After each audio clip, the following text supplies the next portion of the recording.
Welcome to Nasdaq Trade Talks. I'm Jill Malandrino, Global Markets Reporter at Nasdaq. Joining us is Lord Gregory Barker. He's Executive Chairman of EN Plus Group and also the former UK Minister of Energy and Climate Change to discuss if COVID-19 is creating an opportunity for investors to rethink how to meet climate change needs. Greg, it's great to have you with us. Thanks so much for joining me on Trade Talks. Tell us a bit about EN Plus. Well, EN Plus is one of the largest producers of aluminium in the world, but we're actually the world's largest producer of low carbon aluminium. And we're able to do that because we also have huge clean energy assets. We're the world's largest private sector producer of hydropower. To put that in some sort of context, we produce more hydropower from our hydro assets than the UK does from all of its nuclear power stations put together. And 70% of that electricity goes to drive our smelters.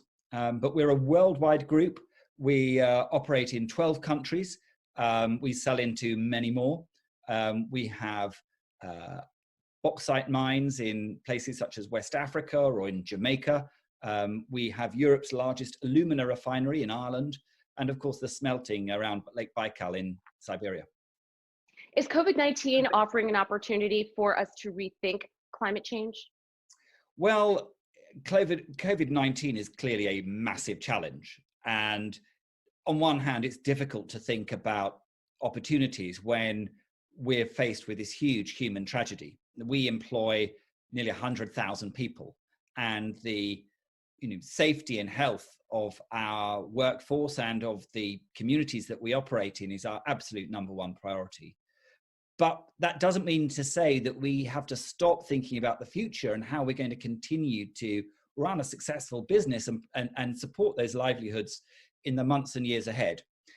Now, for a business like us, we've been thinking very seriously about climate change, about the shift to a low carbon economy, the increased importance of ESG, way before COVID-19 struck. That's why I, as someone who has spent nearly 2 decades engaged in climate-related issues, was basically drawn to this extraordinary company. And the fact of the matter is, I think this is going to create a shift to, post-COVID-19, not just with our company, but for whole sectors, to de-risk. I think whether that's investors who are wanting to de-risk their portfolio, whether that is businesses who want to de-risk their supply chains, across the board, people are wanting to try and anticipate better the next existential crisis and live a more sustainable life and operate more sustainable businesses. And post-COVID, the biggest issue out there facing us as a world is climate change, and we can do something about that. What are some concerns that you're hearing from investors and analysts? Well, I think the concerns are, firstly, obviously very immediate. Is your company going to survive this massive human tragedy and this huge economic shock? Do you have the cash reserves? Do you have the resources to keep going through this immediate period in order to make it through into 2021? Well, the answer for us, fortunately, because we're sitting on, as a group, of over $2 billion of cash, is yes. We've been prudent in recent years, and we have the reserves to get through this. But once we have got through, there is a real opportunity, as you say, to make a shift sooner and faster and in a more profound way to a low carbon economy. Now, what does that mean to us? What have we been telling investors? I was speaking yesterday at the Bank of America Merrill Lynch Metals and Mining Conference. That happens once a year. I was supposed to be in Florida, sitting in a nice hotel in Miami, looking out at the sea while talking to investors. I wasn't. I was in my study back in the UK. But the message was the same, and that is that post-COVID, in response to this shift, I think, to a de-risked, more sustainable world, we will be trying to move not just our group, but our sector to recognizing the importance of low carbon aluminium. Now, what does that mean? Well, aluminium is a very important building block of a of a low carbon economy because you use it for electric vehicles, electric vehicle charging infrastructure. And the UK has just announced this afternoon that it's bringing forward its plans for the rollout of electric vehicle infrastructure across Britain, as many countries are doing in Europe and increasingly catching on in the US too. Aluminium is used increasingly again in consumer packaging as an alternative to plastic. Why? Because aluminium is not only a lightweight material, which makes it so attractive to transport, but also almost infinitely recyclable.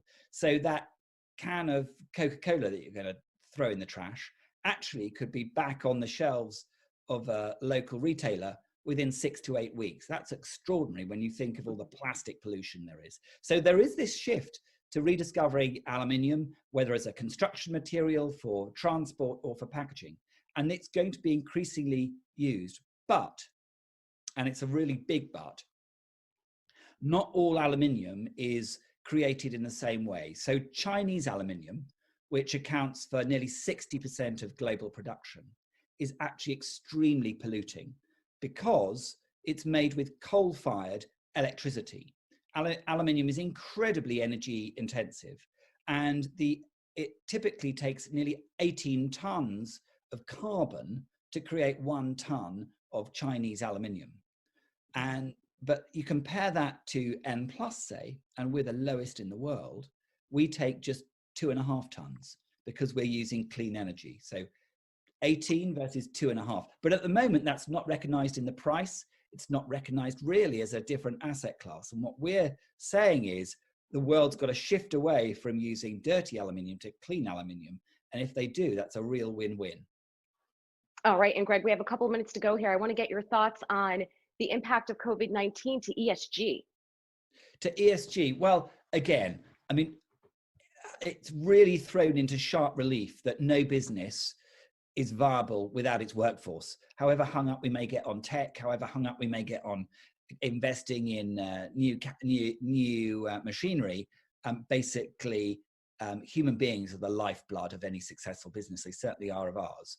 And so I think businesses are going to have to be more thoughtful about how they protect and support their workers. And also there's going to be, in most economies, much greater, I think, interplay between government and the private sector. We can't have that just a clear delineation any longer between public companies or private companies and state-owned companies. I think we've got to recognise that there's got to be much greater cooperation between the state sector and private sector for the good of everyone.